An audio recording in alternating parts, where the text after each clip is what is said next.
Hello everyone. Today we'll take a look on the design aspects of tall vertical column. As a part of these subjects of chemical engineering design, in chemical engineering, it is necessary to study the mechanical design of the tall vertical column along the process design. It is not necessary that only to study the process design, but it is also important to have the knowledge of mechanical aspects of the tall vertical column design. Now here the tall vertical columns are generally self-supported tall equipments which are generally used in chemical process industries. Tall vessels may or may not be designed to be self-supporting. They are classified as a self-supporting or supported by some other means such as the guy wires. We have distillation columns, fractionating columns, absorption towers, multi-stage reactors, stacks for the exhaust, chimneys, etc. come under the category of the tall vertical vessels. Earlier times, high structure, that is tall vessels, were supported by or stabilized by the use of the guy wires, and they are extended to give the supports. They are called as a guyers and they are not self-supported. So the design of the self-supporting vertical vessel is a relatively new concept in the equipment design, and it has been widely accepted in the chemical industries. In these units, the ratio of height to diameter is considerably large. Due to that, these units are often erected in the open space, rendering them to the wind action. Many of the units are provided with certain insulations so as to avoid any heat loss.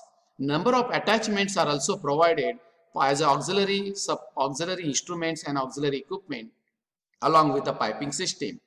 For example, distillation and absorption towers are associated with the set of auxiliary equipments, that is body boilers, condenser, feed preheaters, coolers, and also consist of a series of internal accessories such as the plates, trays, distributors, and variety of the packings and packing supports. Often the vertical vessels or the columns are operated under the severe conditions. Operating conditions are varying, and the type of the material these columns handles during the operations may be toxic, inflammable, or hazardous in other ways under the different operating conditions.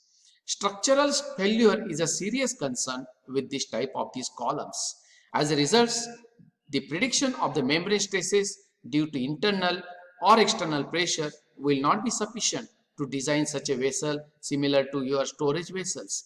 We have to consider some other aspects to design the column with a certain height and with a certain thickness. The special considerations are necessary to take into account and predict the stresses induced due to the certain dead weights, action of the wind, and the seismic forces, and some minor losses.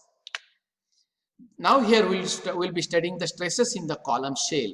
While designing the column shell, it is necessary to know the different type of the stresses induced in the wall of the tall vessels. So there are the primarily the stresses in the walls of the tall vessel are, that is first is that is your membrane stress, that is circumferential stress, uh, and the axial stress due to the internal pressure or vacuum in the vessel.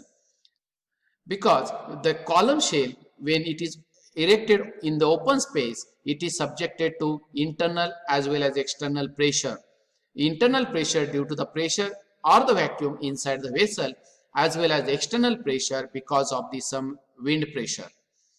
Then second is the compressive stress caused by the dead load, such as the self weight of the vessel, including insulation, attached equipments, and weight of the contents inside the vessel. So if you see the dead load, what is dead load? Dead load is the weight of the structure itself, including the weight of the fixtures or the equipment permanently attached to it, which the dead load will exert a compressive stress on the wall of the tall vessels, whereas live load is moving or movable external load on the structure. This includes the weight of the furnishing of the building, of the people, or of the equipment, which must be considered to be which creates the compressive load on the shell of the shell. Then next is the wind load. Wind load acts externally over the vessel. If the vessels are located particularly in the open area, causing the compressive and the tensile stresses on the downwind as well as upwind side respectively, and causing the bending moment at the bottom of the tall vessel at the point of support. While designing the vessel, the stresses induced due to the different parameters have to be considered, such as circumferential stress and axial stress due to the internal pressure or vacuum in the vessel. Compressive and the tensile stress induced due to the bending moment caused by the wind load acting on the vessel and in attachment. The stress induced due to the eccentric and irregular load distribution from the due to piping and the platform attached to the tall vessels, whereas the stress induced due to the torque about the longitudinal axis resulting from offset piping and wind load as well. Stress resulting from the seismic or earthquake forces must be considered.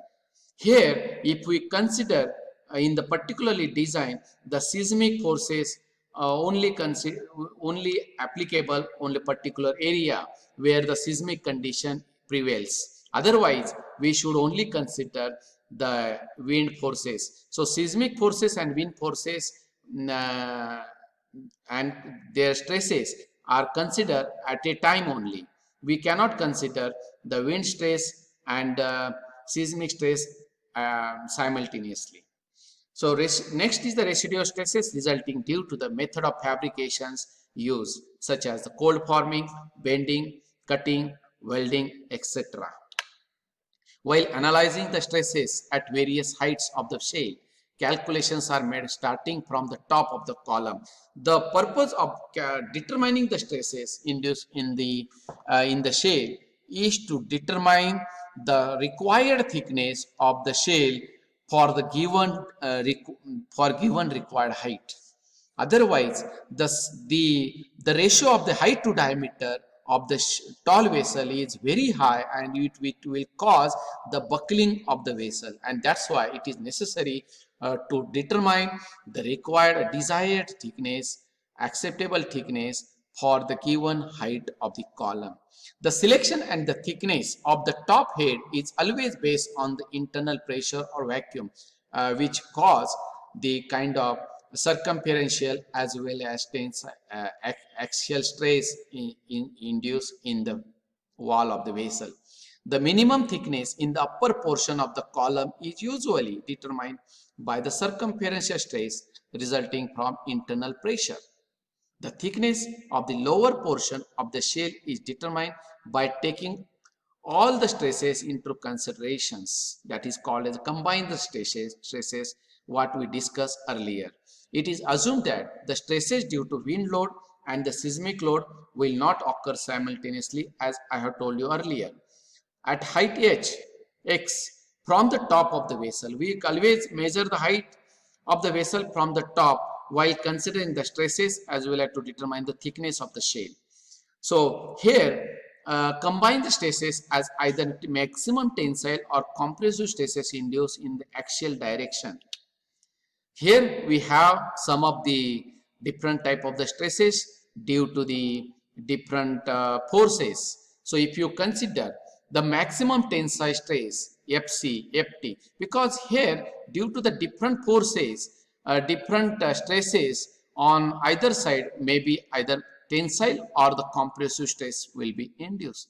If we consider the upwind side, then because of the upwind moment, upwind direction, the wind pressure will exert a wind load on the upwind side, which will cause the tensile stress in the wall of the tall vessel, and that will cause the tensile stress. If axial stress due to if along with this wind load, if we have some internal pressure inside the vessel, then it will cause the axial stress. So if we sum up the tensile stress, maximum tensile stress is nothing but is the sum of either the wind stress due to wind load or stress due to seismic load. Here we'll consider either a wind load or the seismic force.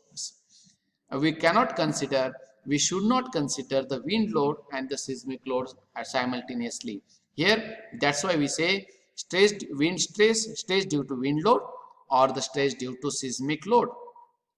Plus, the stress due to the internal pressure is subtracted from the stress due to the dead load. FDX stands for dead load, because dead load will act opposite the stress induced due to that is nothing but the compressive stress. So the stress induced in the wall of the vessel is due to the uh, dead load is compressive stress.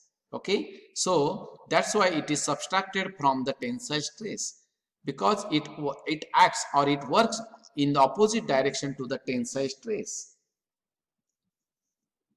Now, if the axial stress due to the external pressure, if the external pressure exists, so we should also write the similar, because external pressure will also oppose the tensile stress in the opposite direction. If the external pressure is exerting in the opposite direction, it should be subtracted. Now, here is the time to study the compressive stress on the downwind side. Downwind side, here on the wall of this opposite wall of the vessel, on the downwind side, the compressive stresses are more as compared to tensile. So the maximum compressive stress is induced in the opposite direction. If the axial stress due to internal pressure is again considered, then this wind load will also exert a compressive stress on the downwind side. So wind load will exert a tensile stress, will induce the tensile stress on upwind side, whereas it will exert the compressive stress on the downwind side, on the opposite side of the vessel. And that's why we have to consider this stress due to wind load or the stress due to seismic load. This stress is induced due to the seismic load, because the seismic variation below the earth, beneath the earth, will cause the vibration in the top column, at the top of that cause the oscillation of the vessel, and will create the more oscillations here. That is, we'll be studying indeed in the next part of this. And now here the compressive load is created by the compressive stress. Maximum compressive stress is caused by the wind load on the opposite direction, and the dead load or the live load on the weight of the shell as well. So it will create the compressive stress, and the internal pressure will works opposite to the compressive stress, and that's why it is subtracted from this wind load and the dead load. The stress due to the wind load and the dead load. If the axial stress due to external pressure, so we have to sum up all the three forces. Now here the ways where the stresses are. FWX stands for the stress due to wind load, FXX for the stress due to the seismic load, FDX stress due to the dead load, and FAP for the axial stress due to internal or external pressure. Now here, today we will be here determination of the shell thickness at the different height. That is first part, to determine the thickness for the given height. The usual criterion of the shell thickness is the maximum tensile stress, which should not exceed the allowable tensile stress in the material of the shell. The maximum shell thickness on the basis of the circumferential stress is TS is nothing but here we will be using the equation for the determination of the membrane stresses. Here the TS for the shell thickness is nothing but the PDI upon 2FJ minus P plus corrosion allowance. Corrosion allowance is added into this equation. Here J stands for the joint efficiency, where F is the allowable stress of the given material, where D is the diameter, Di is the internal diameter of the shell, and P is the internal pressure. Here, in order to evaluate the distance or the height of the column, and that is X, from the top of the column, it is also necessary to determine the thickness. For the given thickness, the column can sustain against the buckling. That's why it is necessary to determine the combined stresses at the distance. The combined stresses should not exceed the allowable stress of the column material.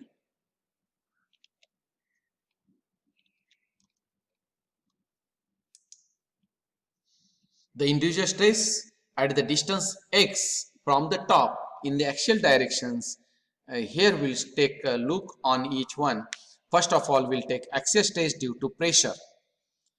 This is simple equations from which we can determine the axial stress. The axial stress will create the tensile stress is written in this form PDI upon 4 into bracket TS minus C. The corrosion allowance is subtracted from the thickness because it is assumed that the column is operated after certain time may get reduced in the thickness by its corrosion allowance. That's why. And the stress due to the pressure is same throughout the height of the shell in the wall.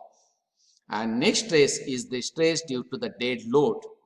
Dead load will induce the compressive stress.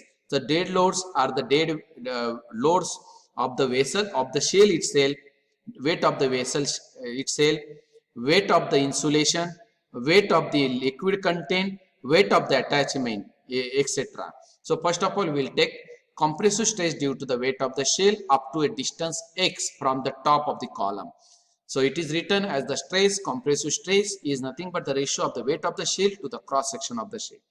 Now here we will write in that in terms of that equation, it is the cross section of the weight of the shell is multiplied with the density of the shell material into height of the shell, that is the weight of the shell, divided by the cross section area of the shell where the shell rests on the surface.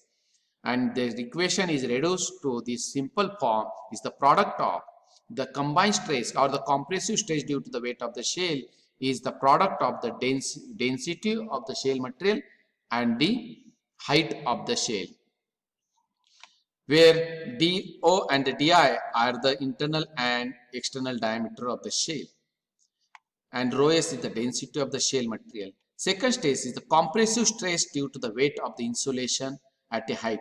Sometimes the insulations cover the shell, cover the vessel, and that's why that is the weight of the insulation will also induce the compressive stress, and that should be written in terms of the equation. Here the weight of the insulation is determined by this circumference pi di is multiplied with the thickness of the insulations into the density of the insulating material divided by pi dm to Ts minus Ts. That's all. Next is the compressive stress due to the weight of the liquid inside the column up to a height x from the top is the sum of the liquid weight per unit length x divided by the cross-section area of the shell. Now the fourth is the compressive stress due to the attachment such as the process auxiliaries attached to the vessel, internals, top heads, platforms and ladders up to height x. This is approximations. We have to determine sum of all the weights of the attachments, and which is divided by the cross section area will get the compressive stress due to this attachment. So we'll combine the total compressive stress induced due to the different loads, different dead weights exerted on the wall of the vessel. It is nothing but the total compressive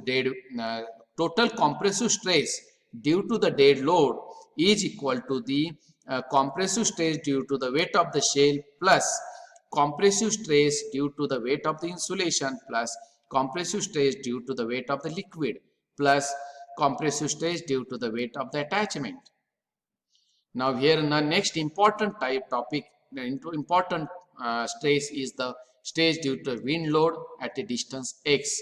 Now here if the vessel is erected in the open area which is subjected to the wind forces and then the wind pressure which is more on the upper part of the column as compared to the lower part, and that's why this will cause the forces due to the wind load acting on the lower and the upper part of the column is determined by these equations, where FLW is the force that is wind force is the product of this coefficient depend upon the shape factor, and it is 0.7 for the cylindrical surface is multiplied with the wind pressure and then height of the vessel, that is H1, into diameter, outer diameter of the vessel. This equation is applicable up to height 20 meter. If the height is above the 20 meter, we have to take into consideration the second equation, and this sum we write this, we'll take the average and then we'll find out the bending moment caused by the wind load. And the bending moment due to the wind load at the base of the column. This wind pressure will cause the wind load on the wall of the vessel, which will cause the bending moment, which is maximum at the support at the bottom of the vessel. And that's why more bending moment takes place at the point of junction at the bottom of the vessel, and that is to be determined by the equation, that is bending moment is equal to wind load is multiplied with the distance divided by 2, and this wind load is determined as above, where the K is 0.7, Pw is the wind pressure which prevails at a time, and H2 is the total. X here will replace H2 by X, the total height X of the vessel and the outer diameter of the vessel. Now ultimately we get the bending moment. Now if the bending moment is divided by the section modulus for the area of the shell, then you will get the stress induced in the column due to the bending moment. The bending moment, which is maximum at the bottom due to the wind pressure, and that will create the stress, and the stress is determined by the ratio of the bending moment to the section modulus. And for this shell, cylindrical shell, we have the section modulus in this form, in this equation, pi do square into Ts minus C upon 4. The stress in the column due to the wind load is just substituting the value of the bending moment and the section modulus, and we will get the ultimate equation for the determination of the stress due to the wind load. Now the next point is the stress due to eccentricity of the load, that is tensile or the compressive, depending upon the position of the load. Sometimes the loads or some attachment is on the either side, then that will also cause the tensile load on the opposite side, tensile stress that can lead, if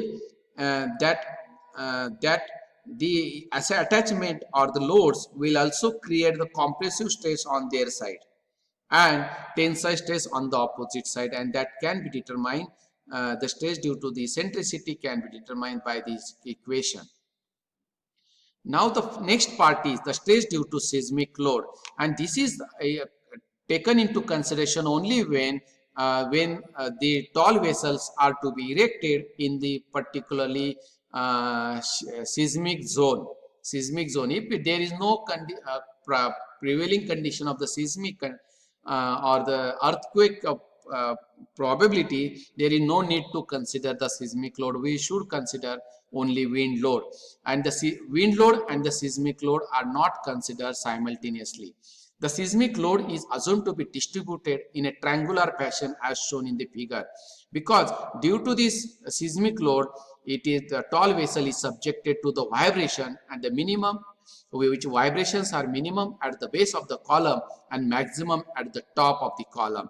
It is the vibrational load which produces the horizontal shear in the self-supported tall vertical vessels, and it is again that vibrations due to the seismic load will cause the bending moment, which is maximum at the point of the junction at the bottom of the column, and it is determined by the equation given. This is empirical relations given, where S is the seismic coefficient, W is the total weight of the column including all the weight of attachment, weight of the liquid, weight of the shell itself, and the H is the total height of the column. Now the determination of the height X of the column for the given thickness. Once we determine the particular thickness based on the membrane stresses, then our objective is whether these thickness are sufficient or not for the given height X. And so as to determine the height of the column X, all the stresses except the stresses due to eccentricity of the load and the seismic load we have taken into account acting on the axial direction may be added and equated to the allowable tensile stress, because we cannot, the stresses induced in the wall of the column cannot exceed the allowable stresses, and that's why we have to equate the stresses with the maximum tensile stress induced. Generally, it is the common practice to determine the height of the column based on the tensile stresses. Again, we will compare the given height and the thickness with respect to compressive stress in the further discussion. And if the joint efficiency J is taken into account, then we will rewrite the equation in the same equation in this form. Here is the J joint efficiency is multiplied with the allowable stress. Joint efficiency reduces the allowable stress, and we have got the equation in the form of quadratic equation in the form of ax square plus bx plus c is equal to 0, and the height of the column x or h for the given thickness and the combined stresses induced can be determined by the solution of the above quadratic equation. So we are able to determine the height of the column for the given thickness. Whether the thickness is sufficient or not can be understood by these calculations. Now, further we'll discuss on the elastic stability under the compressive stress. We'll also check the elastic stability under the compressive stress. Now here we'll determine the determination of the shell thickness is based on the permissible tensile stress requirement. The compressive stress induced in the downwind side must be checked. Maximum compressive stress occur on the downwind side, and that's why this compressive stress must be checked to ensure the elastic stability of the column to avoid the buckling. Wrinkling or the buckling of the shell must be checked and avoided. The compressive stress must be imposed without failure by wrinkling is given by this equation, where Fc is the compressive stress, E is the modulus of elasticity, Ts is the shell thickness, C is the stands for corrosion allowance, and D is DO is the outer diameter, where the mu is the Poisson's ratio, which is to be taken as 0.3. And if I substitute this value, the equation is reduced to the simplest form, Fc, and this is obtained, and this Fc should be less than the allowable stress, and if it is less, then the thickness and the height determined for the given shell is acceptable.